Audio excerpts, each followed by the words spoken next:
जी अस्सलाम वालेकुम। मैं ਤੁਹਾਡਾ ਆਪਣਾ ਹੋਸਟ ਵਿਕਾਸ ਅਹਿਮਦ ਨੂਨ ਲਹਿੰਦੇ ਪੰਜਾਬ ਸੋਹਣੇ ਪੰਜਾਬ YouTube ਦੇ ਚੈਨਲ ਦੇ ਉੱਪਰ ਹਾਜ਼ਰ ਹਾਂ ਤੇ ਤੁਹਾਡੀ ਖidmat 'ਚ ਪੇਸ਼ ਕਰਾਂਗਾ ਮਸ਼ਹੂਰ ਪੰਜਾਬੀ ਸੂਫੀ ਸ਼ਾਇਰ ਹਜ਼ਰਤ ਮੌਲਵੀ ਗੁਲਾਮ ਰਸੂਲ ਦੀ ਕਿਤਾਬ ਅਹਿਸਨੁਲ ਕਸਸ ਤੋਂ ਚੰਦ ਅਸ਼ਆਰ। ਇਹ ਤੁਸੀਂ ਮੇਰੇ YouTube ਚੈਨਲ ਤੇ ਜਾ ਕੇ ਦੇਖ ਸਕਦੇ ਹੋ ਔਰ ਹਜ਼ਰਤ ਮੌਲਵੀ ਗੁਲਾਮ ਰਸੂਲ ਅਲਮਪੁਰੀ ਰਹਿਮਤੁल्लाह अलैह ਦੇ ਪੇਜ ਤੇ ਜਾ ਕੇ ਦੇਖ ਸਕਦੇ ਹੋ। ਅੱਜ ਤੁਹਾਨੂੰ ਜਿਹੜੀ ਗੱਲ ਦੱਸਾਂਗਾ, ਜਦੋਂ ਹਜ਼ਰਤ ਯੂਸਫ अलैहिस्सलाम 7 ਸਾਲ ਦੇ ਹੋਏ ਤੇ ਉਹ ਆਪਣੇ ਬਾਪ ਹਜ਼ਰਤ ਯਾਕੂਬ अलैहिस्सलाम ਦੀ ਗੋਦ ਦੇ ਵਿੱਚ ਸੁੱਤੇ ਹੋਏ ਸੀ। ਇੱਕ ਦਿਨ ਆਪਣੇ ਭਰਾਵਾਂ ਨਾਲ ਜੰਗਲ ਵਿੱਚ ਲੱਕੜੀਆਂ ਇਕੱਠੀਆਂ ਕਰਨ ਗਏ, ਬਾਲਣ ਜਿਹਨੂੰ ਪੰਜਾਬੀ 'ਚ ਆਪਾਂ ਬਾਲਣ ਕਹਿੰਦੇ ਹਾਂ, ਇਕੱਠਾ ਕਰਨ ਗਏ। ਉਹ ਰਾਹ 'ਚ ਆ ਕੇ ਉਹਨਾਂ ਨੇ ਸਾਹ ਲਿਆ ਕੇ ਤੇ ਭਾਰ ਸਿਰ ਤੋਂ ਲਾਇਆ। ਸੁੱਕੀਆਂ ਲੱਕੜੀਆਂ ਸੀ ਤੇ ਜਿਹੜਾ ਭਾਰ ਸੀ ਹਜ਼ਰਤ ਯੂਸਫ अलैहिस्सलाम ਚੁੱਕੀਆਂ ਲੱਕੜੀਆਂ ਦੀ ਇਕੱਠ ਹਜ਼ਰਤ ਯੂਸਫ अलैहिस्सलाम ਨੇ ਚੁੱਕੀ ਸੀ, ਉਹ ਚੋਂ ਉਹ ਹਰਾ ਹੋ ਗਿਆ।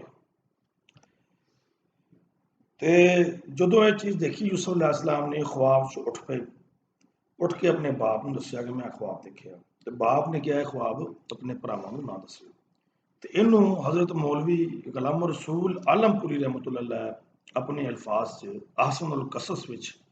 ਕਿੱਦਾਂ ਬਿਆਨ ਕਰਦੇ ਤੁਹਾਡੇ ਖਿਦਮਤ 'ਚ ਪੇਸ਼। 7ਵੀਂ ਸਾਲ ਉਮਰ ਦੇ ਯੂਸਫ ਇੱਕ ਦਿਨ ਗੋਦ ਪਿਦਰਦੇ, 7ਵੀਂ ਸਾਲ ਉਮਰ ਦੇ ਯੂਸਫ ਇੱਕ ਦਿਨ ਗੋਦ ਪਿਦਰਦੇ, ਨੀਂਦ ਮਿੱਠੀ ਵਿੱਚ ਸੁਫਨਾ ਡਿਠਸ ਖੁੱਲੇ ਦਿਲ ਦੇ ਪਰਦੇ, ਨੀਂਦ ਮਿੱਠੀ ਵਿੱਚ ਸੁਫਨਾ ਡਿਠਸ ਖੁੱਲੇ ਦਿਲ ਦੇ ਪਰਦੇ,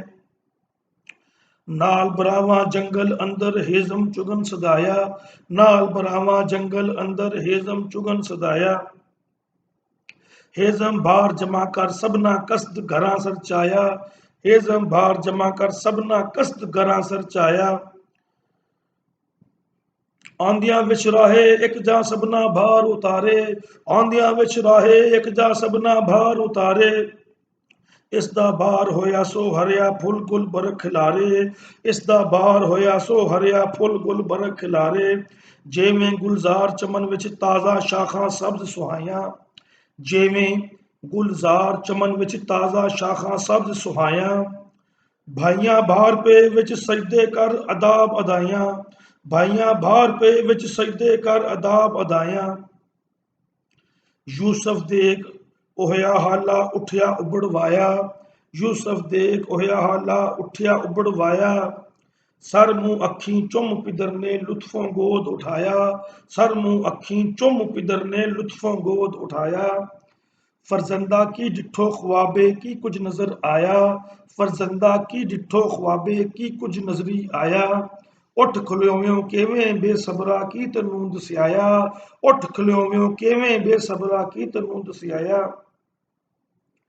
जो कुछ ख्वाबे नजरी आया यूसुफ हाल सुनाया,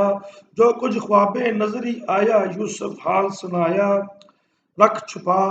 मत कहीं किसे थी प्यो ने सुन फरमाया, रख छुपा मत कहीं किसे थी प्यो ने सुन फरमाया,